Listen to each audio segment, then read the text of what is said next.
বৈষম্যবিরোধী ছাত্র আন্দোলনের সাথে কিন্তু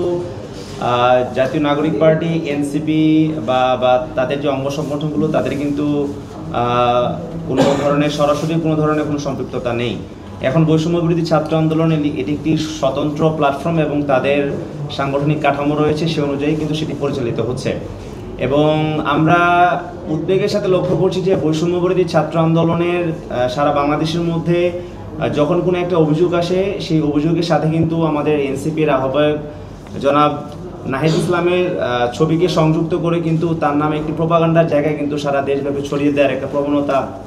এবং একটি ষড়যন্ত্র কিন্তু আমরা বাস্তবায়ন করার দৃশ্য কিন্তু আমরা সারা দেশব্যাপী লক্ষ্য করছি। এবং আমরা মনে করি যে এটি একটি চক্রান্ত। আমাদের এক দফার ঘোষক নাহিদ ইসলামকে সারা দেশব্যাপী তার যে জনপ্রিয়তা এবং এই জুলাই পদযাত্রার মাধ্যমে যে আমাদের এনসিপির যে গণজোয়ার তৈরি হয়েছে সেটিকে প্রশ্নবিদ্ধ করা এবং আমাদের যে গ্রহণযোগ্যতার যে জায়গা রয়েছে সেটিকে প্রশ্নবিদ্ধ করার জন্য কিন্তু এই ধরনের যে তৎপরতাগুলো মিডিয়া ট্রায়ালের মাধ্যমে কোনো ধরনের সম্পৃক্ততা ছাড়া, বৈষম্যবিরোধী ছাত্র আন্দোলনের সাথে বর্তমানে এনসিপির কোনো ধরনের সম্পৃক্ততা নেই। তারপরেও যখন বৈষম্যবিরোধী ছাত্র আন্দোলনের নামে বা বেনামে যে কোনো কিছুই যখন কোনো কিছু করা হয় সেটির সাথে এনসিপিকে যুক্ত করে এবং এনসিপিকে যুক্ত করে এনসিপির যে চরিত্র হরণের যে চক্রান্ত